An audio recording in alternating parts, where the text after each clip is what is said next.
There is a movie that just dropped its trailer and it's a remake of Premalu.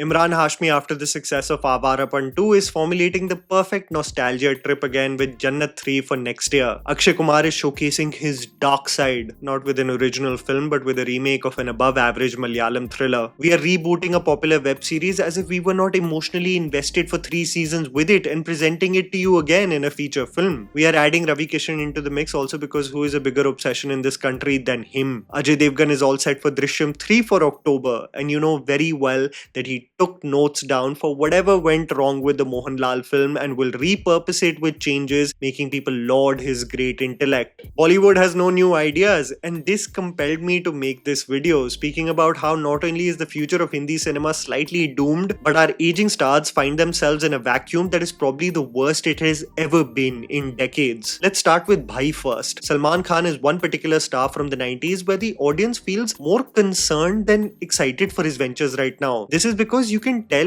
it is collaborations with artists who are not extremely talented or just past their prime. But even more importantly, I think the audience, especially loyal Salman Khan fans, are mostly just concerned for Salman Khan physically straining himself, not realizing that the prime days of him kicking ass on screen are behind him. The case that is consistent with the batch of 90s stars is that they refuse to admit that they are not in their 30s anymore. A lot of the stars from the 90s refuse to transition, like Anil Kapoor, the late Rishi Kapoor or Amitabh Bachchan, into roles that are more appropriate for their age demographic. They are household names, they are bona fide stars, and I believe they want to do their last hooray as leading men versus a character actor. Something that Salman Khan has been very clear about for years, that he never sees himself ever transitioning to such roles. This is not even the issue, however. The issue stems from the mediocre projects Salman beyond the Tiger projects associates himself with, where not only are the projects lackluster, but even Salman seems to be sleepwalking through those roles. With multiple failures since the pandemic, I genuinely believe the last time I even emotionally resonated with Salman Khan's performance in a movie was a fleeting moment in Bharat, where he beautifully breaks down in a scene which he shares with Tabu. Since then, people have genuinely wondered whether Salman even cares for what he does on screen. He also finds himself in a situation where I think he has never been currently. A movie that has been riddled with censorship issues due to political changes, his movie Matrabhumi still to this day does not have a release day in the pipeline. A fully completed Salman Khan movie lies in a weird vacuum, and the man has fully started shooting for his next venture with Vamsi, which I fear, and this is purely based on assumption, may be a remake of Varis. I hope it isn't, but I was so excited to hear the news that Salman may be actually collaborating with Raj and DK for the aging superhero story, but that has been left for something that Khan may consider after the Vamsi project. A news that I will only believe when he actually starts shooting for the film. In the midst of all of this, I think what is really sad is that in the big 2026, we only have Big Boss to look forward to for Salman Khan. And what I fear is that the reality show is essentially the comfort zone now for the star, where the movies actually seem like an inconvenience when they are out of the purview of Salman Khan films. Most importantly, I noticed this with his appearance in Alliance. I know I am a reality TV show fiend, but there is nothing that is more concerning in my opinion when actors forget the ability to have a conversation. You will notice this with many aged stars, especially because they have spent so much time in echo chambers of yes men around them that they eventually start loving the sound of their own voice. The nods around them make them assume that they are only imparting wisdom, and I genuinely believe the reason why Salman finds himself in a creative rut is because he is not associating with creatives that will push him artistically. He calls the shots. He says what flies and what does not.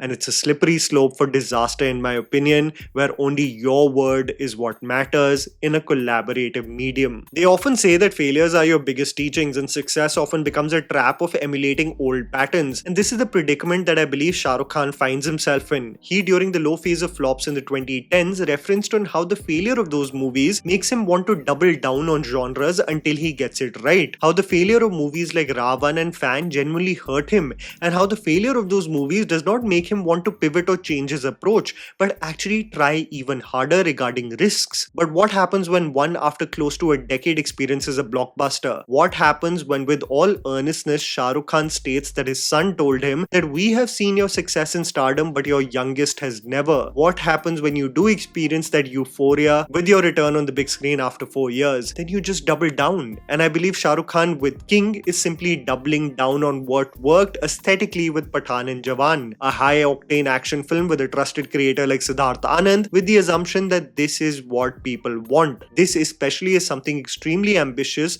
knowing that King wants to release on the same weekend as Dune and Doomsday. An absolutely wild swing and conviction within SRK that he will get a patronage despite the competition. But as of now, King seems like an extension of iterations we have already seen from Sid Anand action films versus something wildly unique. This concerns me even more because SRK movies are rare now. He comes in a movie every 3 years or so. So say King becomes a smash hit, will we just see SRK doing action movies at this point? I dread it if it's true. I want to speak about Ajay Devgan and Akshay Kumar together because I've spoken about them prior to Welcome and Dhamal releasing and how they may be ruining their legacy in this IP slop revivals that they are attempting with their old movies. But guess what was the criticism that I received for pointing out just the quality of work both the stars are doing? I, in a post on X, referenced on how praiseworthy it is that Christopher Nolan finished the production schedule of The Odyssey in 91 days. To this, people pointed out my hypocrisy, stating that when Akshay Kumar finishes a movie in a record stipulated time, you troll him, but when Christopher Nolan does it, you praise him. If I were to create a parallel for you, yes, the gap in quality of filmmaking is enormous between The Odyssey and Samrat Prithviraj. One where you can see the investment and the actors' dedication, and one where one can see the talent has treated it like any other project. The other argument that I find absolutely baffling is that I was getting dragged again for commending the range provided by Robert Pattinson in this calendar year. Pattinson in this year starred in the drama The Odyssey and will be featuring in Dune 3 and prime time as Chris Hansen. Similarly, Anne Hathaway just this year starred in Devil Wears Prada 2, The Odyssey, Mother Mary, and At the End of Oak Street. Why do you think people are not getting tired of their performances or just the consistency with which they are coming on screen? It's because of the sheer range that they are showcasing with their performances. I don't have a double standard with what comes out in the West versus our own homegrown movies, but what we like from actors is an immersion in the range of characters versus Akshay Kumar and Ajay Devgan, who are appearing in old IPs as themselves or just sleepwalking through their roles. It's just not exciting. Akshay Kumar apparently achieved monetary success with Welcome and Bhoot Bangla, but these were terribly mediocre projects. Ajay Devgan experienced success with Dhamal 4, a terrible film through and through. And now in their pipeline they have Hevan, another Malayalam remake, Drishyam 3, another Malayalam remake, and Golmaal 5 together. You think the quality of work is comparable to Pattinson? It's simply lazy, and decisions that are primarily tapping into recall value and nostalgia. I expect at least Ajay Devgan to invest in something interesting as a director, but there just seems to be nothing exciting in the pipeline. Aamir Khan finds himself in a pickle that I never envisioned in my entire career as a YouTuber. You have to realize that I grew up in an era where Aamir Khan as a creative force and a leading man could not do wrong. Any film associated with the star would be heavily anticipated because there was a goodwill attached to him, and almost guarantee that it will be worth the trip to the theaters. And while I still believe Aamir Khan has a sound creative mind that is still catered towards making movies that are intended to emotionally resonate with the audience, I never thought that he would find himself in a situation where almost nothing is working for him monetarily. Even though as a leading man, Sitare Zameen Par ended up doing reasonably well at the box office, there was an almost hesitance among audiences unanimously to fall in love with the film, primarily because there seemed to be a deterioration in the quality of the performance of Aamir as an actor in front of camera. While the film was earnest and sincere in its intention, it was a sweet film, no doubt. However, barring such a glimmer of hope, Aamir Khan since 2018 has been associated with nothing but failures as an actor and producer, a combination of odd creative choices and terrible acting performances. The one element of Aamir Khan that I do appreciate regarding his observations of his own movies is that he does introspect about what may have gone wrong and does not shy away from even pointing the finger even at himself himself as being possibly the reason why the film may have been hampered. While he acknowledged that Thugs of Hindustan was doomed from the moment he saw the final edit, he referenced his own performance in Lal Singh Chadda as a key reason why it did not resonate with the audience. Where I think, however, Aamir Khan is struggling the most though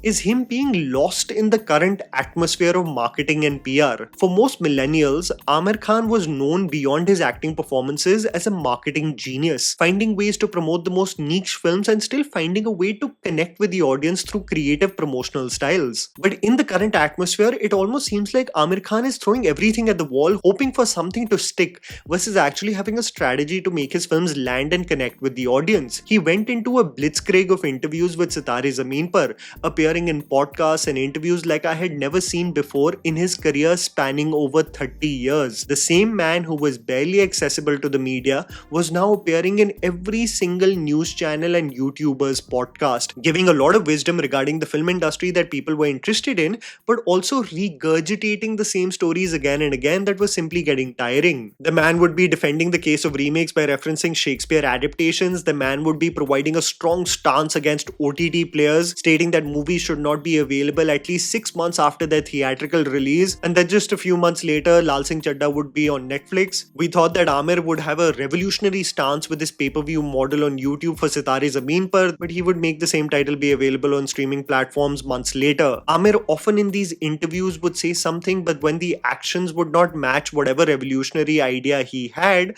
people were just getting frustrated. Aamir, even as a producer, seems to be struggling, having invested in 3 projects this year in the form of Happy Patel, Ek Din and Batwara 1947, and all of the ventures failing financially. He employed a heavy digital marketing strategy for Happy Patel with hilarious skits, but it did not translate into ticket sales at all. To make matters worse, I found Happy Patel to be terribly unfunny, even for Veer Das's self-deprecatory standards. Then you had Ek Din, a remake of a popular Thai film, and the makers, in the haste of just developing hype for the audience or even just marginal interest, just gave away the entire plot of the film in its trailer, and the film ended up with disastrous financial results. But Batwara 1947, just this weekend, possibly the best of the 3, just did not pick up any interest with the audience, despite releasing on the Independence Day weekend, with many viewers believing that the editing pattern and pitch of the film from the trailer itself seemed so dated, so 90s coded and so boring that it didn't even compel them to buy tickets, let alone be even interested in its themes. I mean, I even considered a boomer like Aamir Khan to have an aesthetic of what may seem cool on the big screen, but I can't believe he felt like his cameo in Coolie was a good idea. So right now, Aamir Khan finds himself in possibly a situation no one would have envisioned, especially those who have actively followed his career, where he is sadly playing catch up to trends and what the audience likes and is consistently missing the bullseye by a mile. The same marketing genius from the 2000s and 2010s finds himself lost at sea currently, and the same man who would stray away from franchise installments is trying his best to look at installments of Three Idiots or Sarfarosh to be his next appropriate venture. So what is one to think now? A star who is loved and celebrated by so many, who was contemplating completely retiring after Lal Singh Chadda, is just struggling to make sense of the industry right now. And I find it to be genuinely sad, because I do want Aamir Khan to genuinely come up with something extraordinary versus relying on popular IPs for nostalgia value. Nothing breaks my heart, of course, more than Hrithik Roshan and the predicament that he finds himself in currently. What am I supposed to even feel at this point? It's been more than a year since it was announced that Hrithik Roshan will be taking up the role of a director and actor in Krish 4, a project in collaboration with YRF, and we have zero development on the project. We also got to know that Hrithik would be collaborating with Ombale as an actor, but there has been no development whatsoever, and it has only left fans and the audience in this weird situation where it's just a waiting game at this point. As Hrithik features in one facepalm inducing cameo after the other, one genuinely feels sad of the potential that has been wasted in the last few years just because of the sheer stubbornness in wanting his dream project to be absolutely perfect, being so focused in one goal that everything else goes for a toss, but still being so kind and generous to others that pointless cameos will be something that we will have to be subject to even with Jailer 2, a belief that has been set in stone, a belief that people don't want to see him in anything other than aspirational leading hero roles, and this has made a talented actor who is also a star just pursue the predictable and basic, making everyone just contemplate what could have been versus what is. The slate of movies for the batch of 90s stars does not seem particularly exciting at all because there is an absolute lack of diversity in their choices. Their adamant nature to never play character roles appropriate to their age will persist, and we will undergo months if not years of this. We want to be surprised, we want to see risks. I often think about this. With influence, you have generations of wealth and more. Shouldn't the creative pursuits at this stage of your career just be fun and wild versus safe and predictable? You tell me.